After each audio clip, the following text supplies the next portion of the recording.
What's going on? What's up? What is happening? Friends and family and friends, welcome to this week's episode of Grover Takeover. I am MT Aunt Grover. You know I am the Grover in the Grover Takeover. Before I get started, please remember that I need for you to like, for you to comment, for you to share, for you to subscribe if you're watching this on YouTube. Reach down and click that notification bell so that you can be notified of all available content, aka when I post a new show. Do all that good stuff. I'm about to jump right in because I have a lot to cover this week, and I want to be able to get through everything without holding you too long. Hope you're ready for me because I'm ready for you. So here we go. I am going to start off on the somber note. Mass shooting today. Last week, they were shooting up there. They shot up their old people. This week, they went and shot up the children. And I'm not saying that as in a joking manner because this is a terrible, terrible story that I'm about to start with. I believe I need to. I'm so close. I'm this close to stopping this segment because, but it is trending news. Uvalde, Texas shooting. There was a shooting of a primary school, an elementary school, where 18 children and 3 adults were gunned down this morning at around 11:30 this morning's time. Well, Central time because it happened in Texas. Robb Elementary School is the name of the school.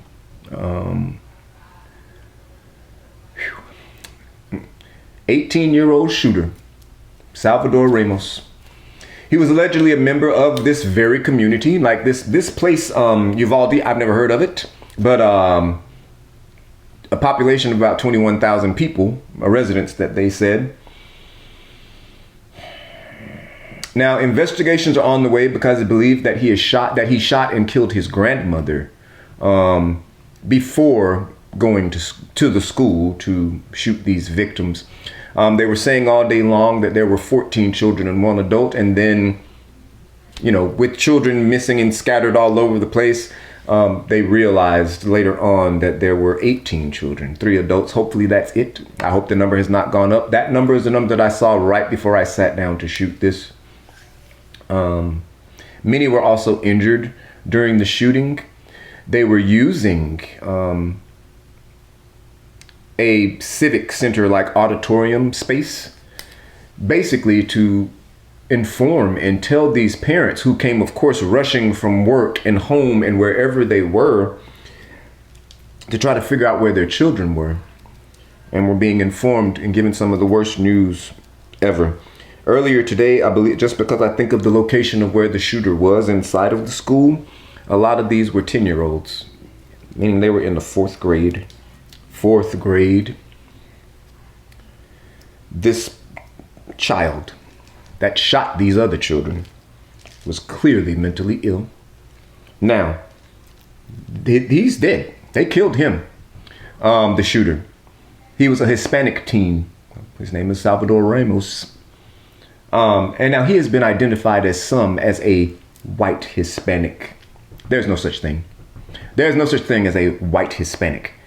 He had dark hair. He was just fair skinned. He had light skin, but he's not a white Hispanic. Don't try to clean it up and make it seem like, just because you babied this other crazy boy, this crazy white boy that shot up that grocery store last week.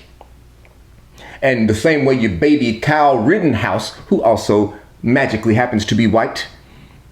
They took him to the McDonald's. They shot this boy dead. We all know very well that if he were white, he'd still be alive.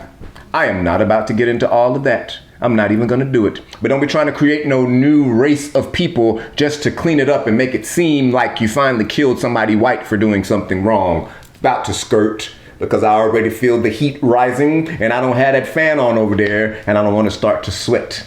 I don't want to be sweating on my show. Pete Davidson, Kate McKinnon, A.D. Bryant, and Kyle Mooney have all exited and left SNL, Saturday Night Live, after this for season 47 finale that aired Saturday night. Now, this is a serious shakeup because these four have all been on the show for 10 plus years, and all four of them are fan favorites and do a lot of sketches. Well, except Pete. Pete doesn't do a lot of sketches, but he does a lot of writing and a lot of work there. This leaves room now for a lot of people. They haven't had a shakeup like this in years. Like the year, I think it was 2011 or 12. I can't remember exactly because I forgot. I read it, but I forgot. But the year Kristen Wiig and Kevin Sudeikis, all of them, the year they all left, there was 3 of them that left at one time. So this is like the biggest shakeup since then. It leaves a lot of room for the players who aren't main cast members, to step in. It also then leaves room for new people to audition and become a part of the cast. Pete Davidson, when he joined the cast, he was the youngest cast member ever on SNL. Kate McKinnon and Aidy Bryant, they worked together a lot. They did a lot of skits and sketches together, a lot of them. And I cannot, Kyle Mooney, I can't leave him out because he does a lot of, they play a lot of characters, especially the political characters. They play a lot of these characters. Kate McKinnon plays both male and female characters. Well, so does Aidy Bryant, but they all play a lot of characters. So it's going to be very interesting to see, what direction they go into. The Saturday Night Live is the most watched show on television. And that's crazy when it's been on for 47 years. But since the 70s, but it is the most watched show on TV. So it's not going anywhere. So we'll just see what this format's going to be. And right now we're going to skirt. We're going to talk about A$AP Rocky and Rihanna. I purposely said his name first because they always say Rihanna's name first. That's because she's the bigger star. But either way, A$AP Rocky and Rihanna have welcomed a son. He was actually born back on May 13th. They are saying that they are doting over the baby. They have not released the baby's name. I'm interested to see just how creative they get. Because you see, unlike you poors, these people are rich. And so they can name their baby anything. They can name baby baby. They can name baby O. The baby's name can be Apple. The baby name can be Blue. It can be any of this. Because they're never going to have to fill out a job application. Now, those of you that are out there making up names for your baby and your baby got to go to work, let me tell you something. I've been somebody's boss since I was 21 years old. And I don't know. I just kind of have a little rule of mine. If I look at an application and I can't figure out how to say the name, I'm not calling you. Because who am I calling? I don't know who to call. I don't know what to say. Stop making up these crazy names for your children unless you are rich and know that they're never going to have to work. Or unless you're about to get rich. Speaking of rich, this is the richest baby in Hollywood. He was born with a net worth of $1.4 billion. And this is in part to, these celebrities, they do a lot of things to make sure their children are in place. They do things like, now this is not the case with this baby, but they do things like make the children executive producers on their albums so that they can get money forever. And they're very smart. A lot of them, not all, because we know a lot of them go broke. But yeah, richest baby in Hollywood, even beat out Kylie Jenner's kids, Congratulations to A$AP and congratulations to Rihanna. They are saying that Rihanna is not trying to leave the baby, that she stays right there by the baby's side, that, she's, like I said, doting over the baby. That's awesome and it's wonderful. I'm just glad she had the baby. I was tired of looking at her stomach. I was sick of it. I knew when we found out she was pregnant, we were going to see, some fashions and she was going to kind of change the way that women look when they're pregnant and this, that, and the other. Y'all, now I know y'all about to be rocking around here with your big stomachs hanging out, which is wonderful. Oh, it's so beautiful. No, everybody's stomach getting pretty. Everybody's stomach is not smooth and lovely, and it's not. Everybody's stomach doesn't need to be exposed. Put your stomach up. Put your stomach up. Only let the stomach out if the stomach is visually appealing. The end. Either that or put some makeup on it or something, skirting. But let me go on from that. Nick Cannon is planning to have a vasectomy. He has already had his consultation. Now, we all know that Nick Cannon has 8 children with 5 different women.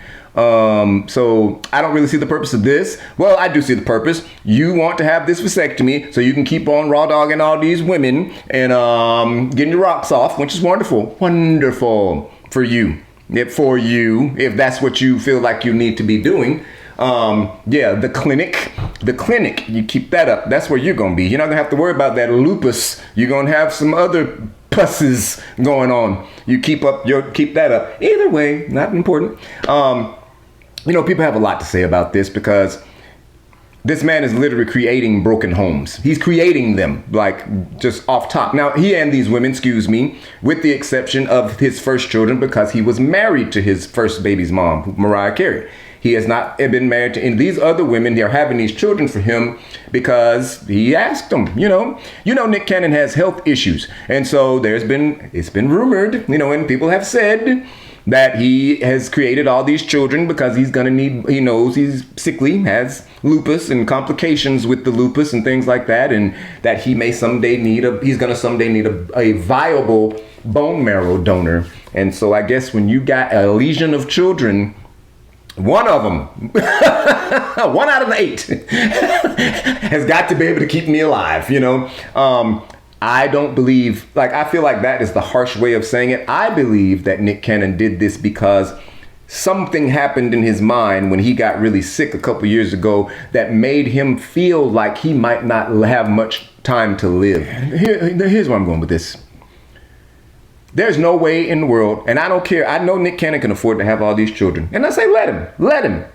But there's no realistic way that you can spend the amount of quality time that you want to spend with all 8 of these children when they live in 5 different places. It would be different if they all lived in the same place, or if you had them all with one woman, or if you had a compound where the women were willing to live together or something. But to have them all over the place and, in different places. The other thing is that, it's got to be expensive to take care of all of these children. With the exception of his ex-wife, all the rest of these women are just models and stuff. They don't have any real careers and real money, like a lot of money. So I'm sure they're doing a lot of living off of Nick Cannon's child support money. Okay, fine. What if he's giving these women, I don't know, $10,000, $15,000 a month? That's a lot of money. That's a lot of money to be shelling out for these kids. I don't understand. I feel like if you're going to have all these, you might as well have 12. What's the purpose? What difference does it make? Keep on having them. Who cares? I'm going out of these lights because I'm hot. I do hope that you have enjoyed this week's episode of Grover Takeover. Before I go, remember to like, comment, share. Subscribe if you're watching on YouTube, and reach down and click that notification bell so you can be notified every time that I post a new episode. I love you. You know I love you. Remember that I need for you to have a good day, to have a good night, and to have a good life. And to tune in for the next episode of Grover Takeover. I'll be right back here to do it for you again.